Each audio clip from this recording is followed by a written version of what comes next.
Welcome into DC On Screen episode 398. Tonight we are going to get super spoilery, or today, or whenever that you're listening. We're going to get super spoilery on Arrow 523, Lian Yu. I'm your host, David C. Robertson. This is my co-host, Jason Goss. Hello. To recap this Arrow season finale, Oliver forms an impromptu suicide squad with a very apologetic and cooperative Deathstroke, Merlyn, Nyssa, and Digger Harkness. That's Captain Boomerang, y'all. Mm-hmm. Betrayals, faked betrayals, and epic battles ensue as Adrian loses hostages and Oliver seems to be getting the upper hand. Half the team goes in search of an escape, and half goes in search of William. Merlyn proves there was some good fathering in him after all. So Team Escape makes it to a plane, only to discover that Adrian is a walking kill switch for the entire island. Oliver finds him and rescues his boy, but Chase kills himself just to blow up the island, leaving the viewers with the mystery of who, other than Oliver and William, made it off the island. Out of the gate, I guess I'll go to Scott Madison, who wrote us and said, I wonder what the show will be like with no supporting cast members. Just Oliver raising William to be his wee sidekick. Mm-hmm. Everyone else is dead because there was no way to survive that explosion. Also, I wish it wasn't so obvious that Manu Bennett was only available for a short time. They very carefully filmed around the helmet, and the only time you see him remove it, Deathstroke walks out of frame from a group shot just in time to cut to a shot of just Manu holding the mask. You know, I was kind of wrapped up in the story. I honestly didn't notice that. That is actually all accurate. The voice work is there, though. Yeah, but I didn't here's mind. the funny part. You do voice work within a helmet? Yeah, he just had to literally phone that in. Yeah. And, you know,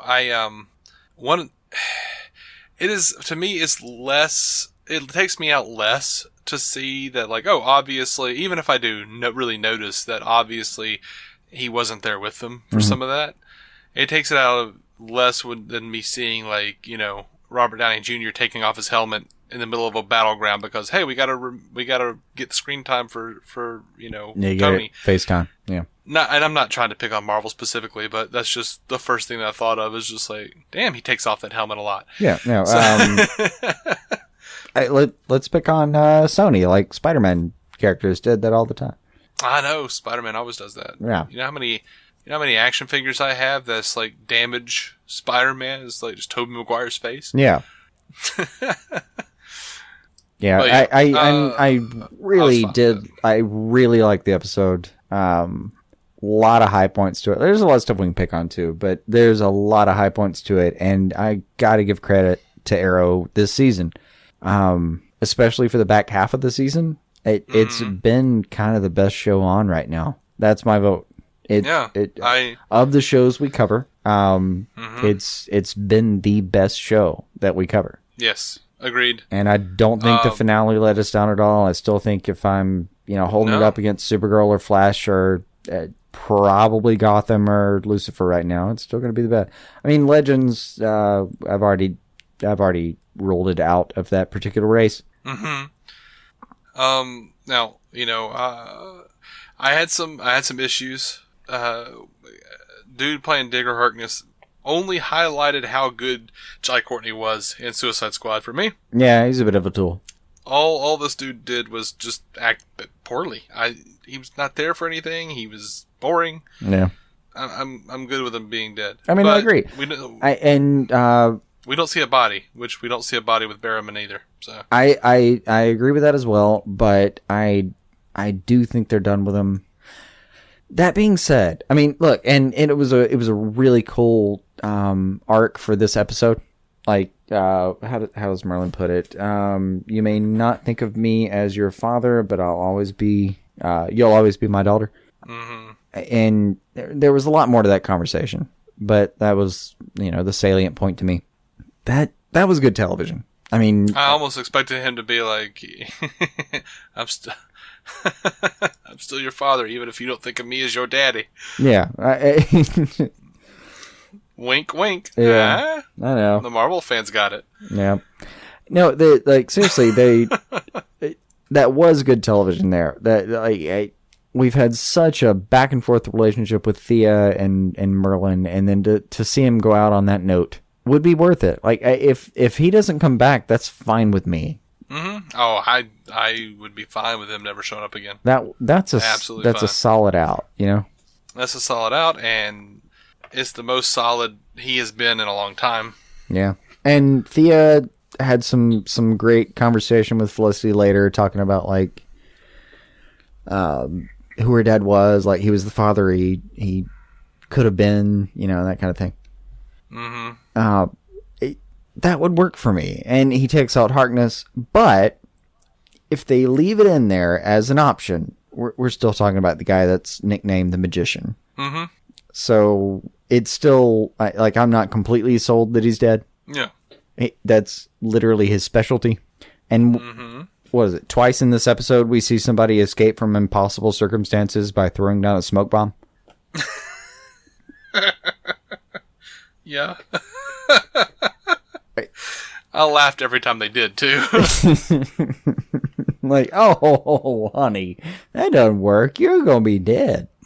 Yeah, no, I don't know, man. If they bring him back, they didn't, like you said, they didn't show the body. He is the magician, and he might be conniving enough that he was trying to win her back and, you know, show his commitment and come back anyway. But if this is literally what has happened, and as far as we know, like, Behrman isn't signed up for any of next season. Like, he's not supposed to be in Vancouver next year. Yeah. So that's fine. It was a good out for him. Sure. Loved Adrian Chase here. God, Josh Segarra really killed it. Josh Segarra is absolutely, man. Prometheus is probably the best villain that's been, not even just on Arrow. It's maybe the best villain that the Arrowverse has had. Yeah, maybe. Oh man. I mean, the choices at the end there. Jesus. William or everyone else, you choose. That's rough, man. I mean, great writing, by the way, from the Arrow team. I literally wrote down here, "Holy poop." I wrote that. I don't know why, but I wrote down, "Holy poop." Adrian turned out to be the best villain of the freaking multiverse. And extremely well acted. I got to give Segarra as many points as I can. Mm-hmm. I hate to see him go. Killing himself was the best thing to do for that character, and I hate it because I wish that was something that I could see again. Mm-hmm. But it's not. Like, it's not something you can go bury for a little while. No, he put it up. This is a mathematical problem for him. Like, this is scales of justice style. Like, do you want your son or the family you've built? Oh man, it was rough to watch. Mm-hmm. You know, going back to the beginning of this episode, I was happy to see that there were actual, like, Argus guards at the black site holding Slade, because I was a little worried. Like, I couldn't remember ever seeing anyone there but Ollie and Slade. I was like, is Slade just there somehow not dying? Is he just hungering himself to death? Except for there are people actually feeding him periodically, and maybe bringing some water in there. But I really loved that Slade was not psycho. No, I really did. That was fantastic. The I have all my marbles kind of line. That was, oh man, I longed for more Slade after watching this episode. Yeah. Because, I mean, it was fantastic. Like, the conversation between him and Oliver before, like you should have killed me. Maybe why I didn't is, maybe this is why I didn't. Maybe this is why I didn't. And, like, Slade coming back with the, like, we're both going to find our children. That was fantastic. I love that, like, after all this time, the Mercure wore off, and yeah, like, now we get to see, like, old teammates in a way. And yeah, it was a good turn. Like, throughout the episode, it was a good turn to have him kind of appear to betray him and come back, and that's the reason they got the sonic adjustment into Dinah and all that. Mm-hmm.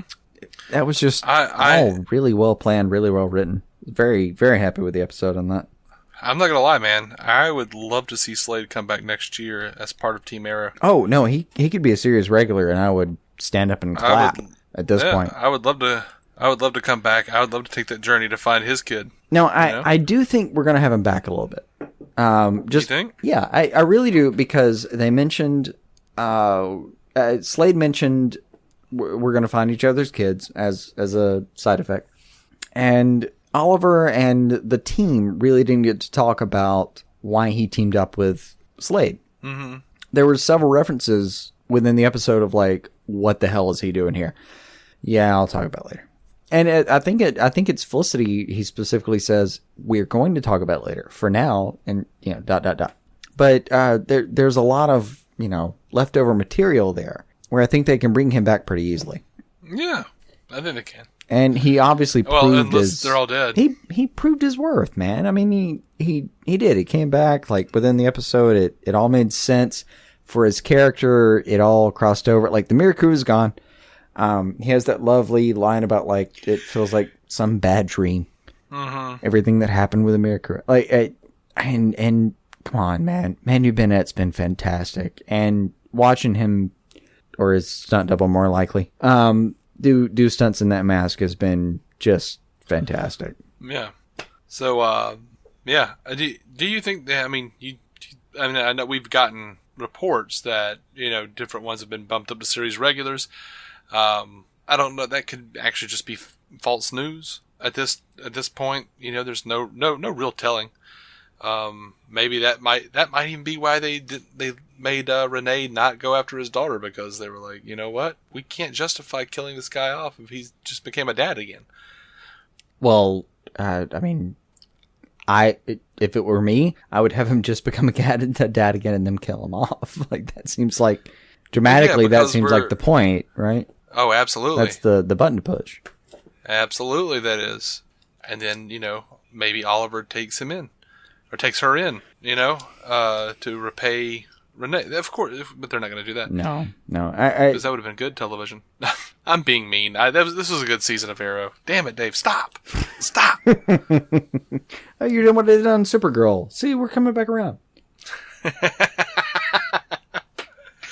Oh, man. So I don't know. I kind of doubt they're all dead. What's extremely unlikely. I have to admit, part of me thinks it might be actually fun to do an entire season at least with just Ollie and his kid running around like a little Red Arrow, like Bruce and Damien or something. Yeah. I honestly don't know if, and I would be impressed if they could pull it off, but I don't know if Oliver Queen has enough emotionally to write an entire season about him and some son that, as Adrian Chase pointed out, he barely knows. He was an absentee dad.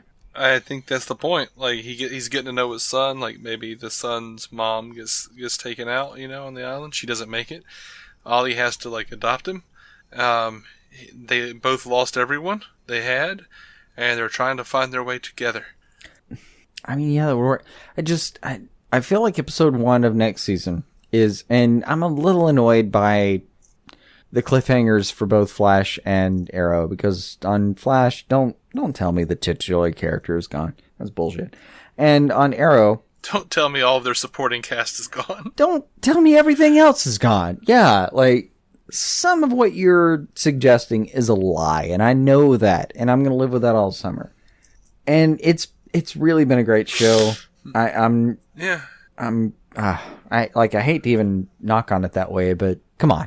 I think this is their way. I think this is their way of saying everything you knew is gone. They kind of had to just blow up the island. This shit is over. I'm okay with them blowing up the island. I really am. But the idea that the entire supporting cast is maybe gonna die. Oh, come on. It's ludicrous. That's in go fuck yourself territory. Mm-hmm. It's pretty stupid. It's not.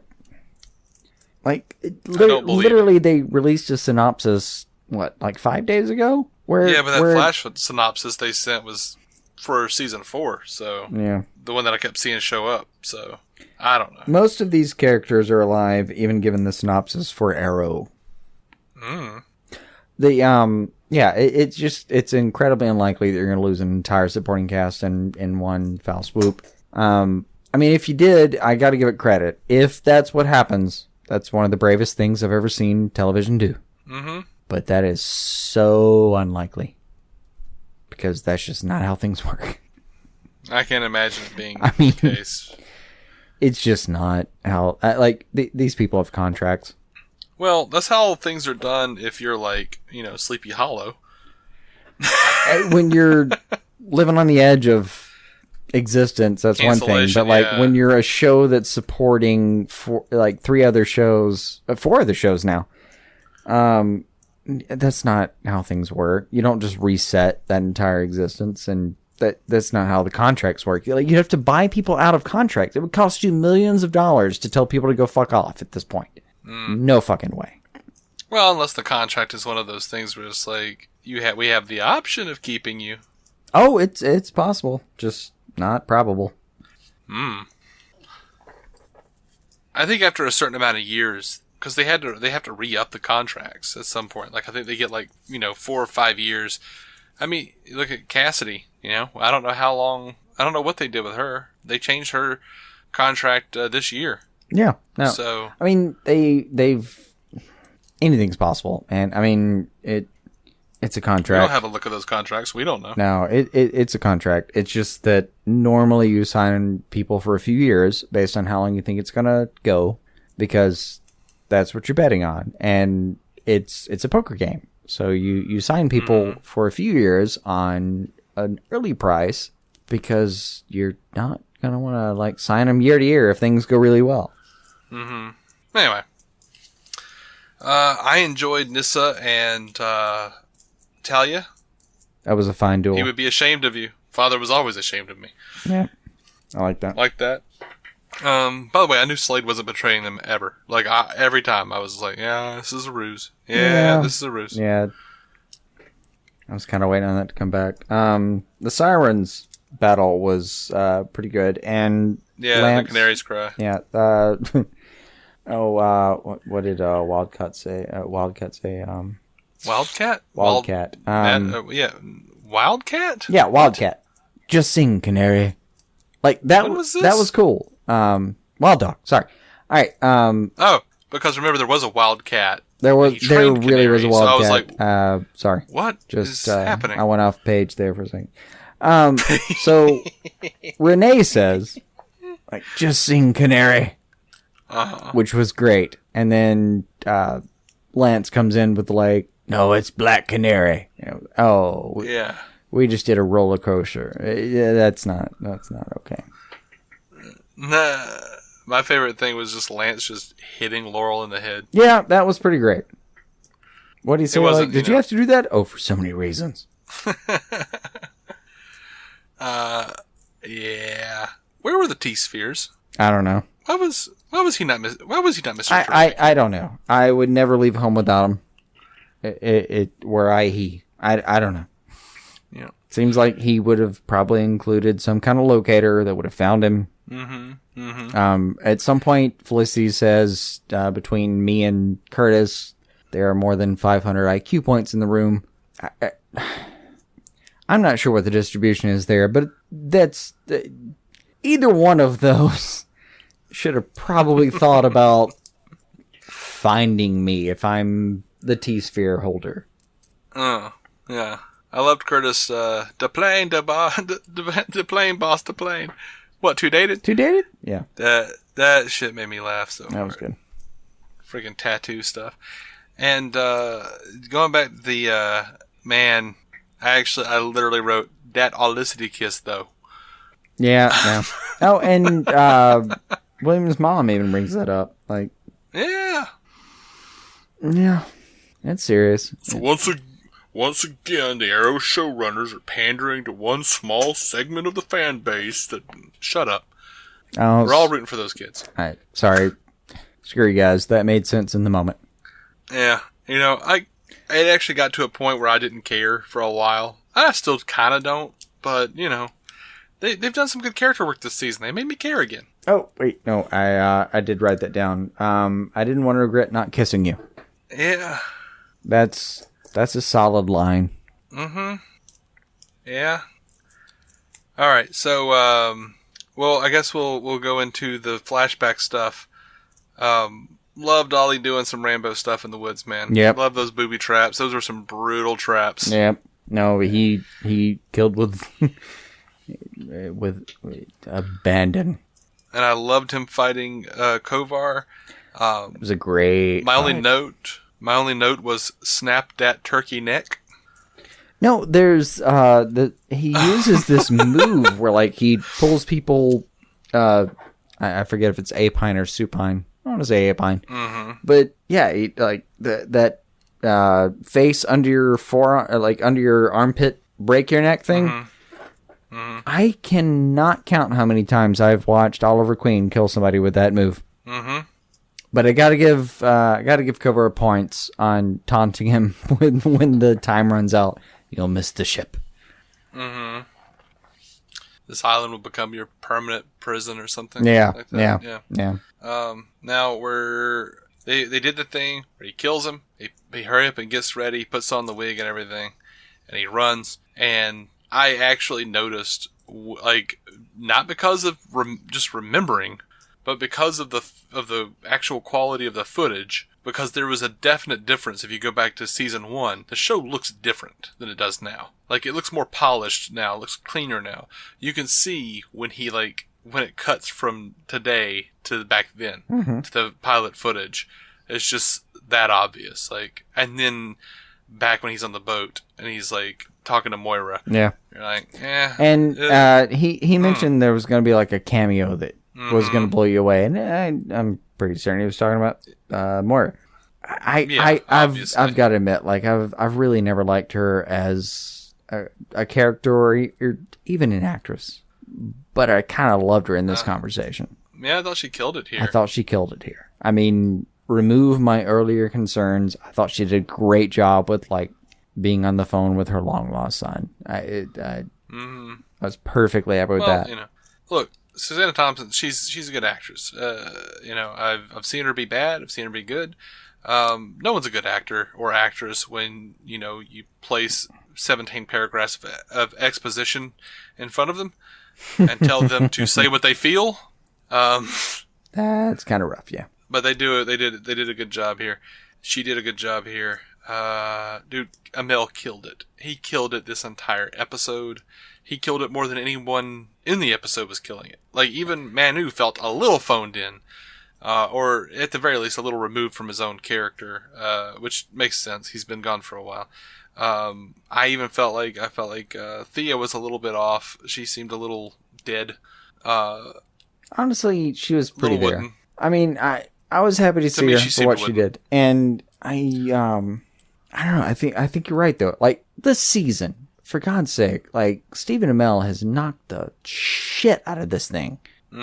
Especially for the back half of the season. Like, at this point, if I was giving away awards, I'd be handing them to, like, main cast member Stephen Amell and supporting actor Segarra. They have absolutely ruled the screen when they were on it. Yeah. And not hamming it up, nothing like that. Like, this episode was one of the primer, like, that episode between him and Maura, or that little phone call, between him and Maura, I always have trouble with that. God, it was almost shocking. Like, when she realizes it's him, when she decides she's not going to get off the phone, like, there were all those little moments where it's just, it takes you in. Absolutely. They did a great job with that. And absolutely. I mean, let's not forget, like, one of the best lines I've seen delivered in what we cover. One of the best lines I've seen delivered this year is simply Stephen Amell saying, "You son of a bitch," to Segarra's mandate about, I'm gonna kill your son or I can love the plant. Your friends or your son. Yeah, like that. Like, they did a pretty great job for something that takes place basically on what 9 feet worth of boat. It was really good. The effects for the blowing up the island were really good. I look forward to seeing what's happening next season. Yeah. And I hope they can keep up the momentum, honestly. Now, we did have a voicemail Yeah, shoot. If you're, yeah, we had a voicemail from Travis. The area code suggests that it's from Newfoundland. So, but that's pretty cool. Newfoundland? But anyway, here is Travis. Hey guys, this is Travis here, long-time listener. You guys have a great pod. I love, like, daily is perfect. I was just listening to your Arrow podcast for the most recent episode, the one before the season finale, and you guys were questioning how skilled Oliver was with the bow, and I thought, were you forgetting midway through season 5 when he trained with Talia in the flashbacks? He wasn't looking he was looking the other way, and she shot an arrow, he spun and caught it. I mean, he didn't learn any of those skills from anybody else, so I'm assuming that's where he honed his archery skills and became the archer he is now. But I would agree that I would like to see the ship missing the first time and he'd be stuck there for a few more months to use his training. But to catch an arrow, to kill all those bad guys in that scene that he shot, and then Talia shoot the arrow and him just turn, grab it with his hand before it hits him in the head. And she said, your training is not complete. I kind of assume that she kind of gave him a plus pass grade on the bow. Just my thoughts, man. Like interacting with you guys, like podcast interact like you guys are doing right here. Keep up the great work, and as always, choose DC. All right, Travis, thank you very much for sending us a voicemail, for all the kind words. Now, to be fair, though, the issue you bring up that we forgot, I mean, I did kind of forget for a minute that he trained with Talia, honestly, because it didn't really happen for very long. Yeah. I was still kind of waiting for, I wanted him to miss that boat. I did. Like that. Me too. Yeah, me too. Yeah, I kind of thought it might have made more sense if he missed the boat for for like a few months. Absolutely. Yeah. But to be fair, what I think mostly what you were talking about though was primarily the for and often mentioned Scott Madison, who complained about Oliver not having enough time to learn archery in the flashbacks. I did agree that he made some good points. And I did forget that the Talia sessions happened for a minute, but it also felt right to send the voicemail to Scott to get his response. And in my best Casey Kasem, and he writes. Scott Madison says, I'll certainly grant Travis his point, and it's well made, that they had him train with Talia, and she gave him a diploma by shooting an arrow at him while his back was turned. However, I think it cannot be denied that the writers didn't give his time training with her nearly enough attention. Agreed. Prometheus is as dangerous as he is precisely because he trained with Talia like Oliver did, and we never got to really see either of them actually train with her. I believe with judicious cutting, the writers could have shrunk the Bratva flashback story down a bit and given more time to Oliver and Talia, striking a solid balance between the two. Also, let me just hold on right there. As much as I agree with part of what you're saying, Scott, I really loved the Bratva stuff. So yeah, maybe I would not have cut down on that just for story purposes. No. He says also, I still think an opportunity was missed with the Deathstroke mask on the island. I don't recall ever seeing Billy Wintergreen die instead of fighting Kovar on the island. How cathartic would it be to have Oliver find Wintergreen in his Deathstroke mask, crazy, insane after years alone on the island? The first enemy to scar Oliver, Yao Fei scarred him with an arrow, but to help him, becomes the last test to prove he is ready to return home. Oliver kills Death, Greenstroke, pins his mask to the stump, and prepares to return to Starling City as something else. When he wrote this, I responded back with, haha, yes. But then I started thinking, wait, no, that's not true. That can't be. Number one, because the island had so many people on it over the years, where would Wintergreen have hung out? Also, Slade totally stabbed him in the eye and killed him. Like, we watched them fight, and he killed him. In season 1. And I actually went back and looked it up just to make sure I was right. Episode 15, Billy Wintergreen died by being stabbed in the eye by Slade. That'll do it. So, we can take that off the table, Scott. It may have been a little cathartic, but, yeah. But Travis, dude, thank you so much for your kind words, and hey, keep on. If you hear some bullshit that we got to say or Scott's got to say, Scott can take it. He's an old pro at the podcasting game as well. Absolutely. So if you've got something you need to say, you can call back anytime. And I really enjoyed hearing from you. Yeah. I enjoy hearing from all of you. It's fun. It's fun to do that. And I don't know. Do you have anything else? I think I'm out. I'm surprised we're done with the CW, but I think I'm out. Yeah. My gosh. I mean, oh, wait. No, the line that really got me. Ready? Okay. Because it's going to be lonely without Mom and Felicity. Yeah. That hurt a little bit, because you knew it was coming. I don't want Josh Segarra to be dead. God, I mean, he clearly is, because... Yeah. Yeah. You don't survive that. But... Oh, that was good. Yep. That was a good outro for a character that's, I don't know, brought me a lot of entertainment. And Segarra, who's brought me a lot of good moments to respect his style. Yeah, I'm down. I'm down to see what else this cat's got in the bag, what other acting opportunities he gets from here on out, because he is killer. Yeah, he's definitely got whatever talent he needs to move into the next role.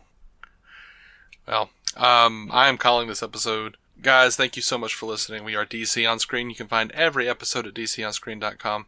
They're all free, every one of them. You can hit us up on Twitter, DC On Screen, Facebook, and Instagram, also one word, DC On Screen. Email us at dconscreen@gmail.com. You can call us, 205-259-6331. That is 205-259-6331, and you can leave us a voicemail just like Travis did. Good man, that Travis. Saw to the earth.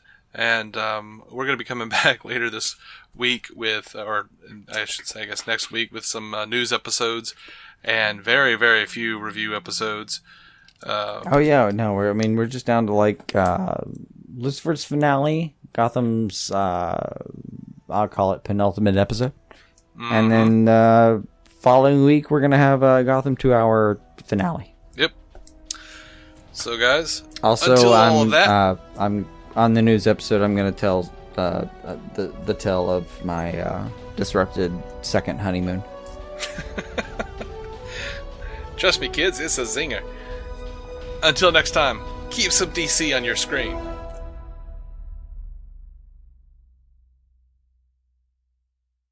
Tick tock, tick tock. Before you know it, the end of the year will be here. So remember to use your vision benefits before they expire. Schedule eye exams today for the whole family by visiting pearlvision.com. Pearl Vision will cover the cost of your insurance copay or eye exam, plus they accept all major vision plans, including iMed. Valid prescription required. Valid at participating locations. Restrictions apply. Taxes extra. See store for details. Ends 12/31/23. Exams available at the independent doctors of optometry at or next to Pearl Vision. Some doctors employed by Pearl Vision.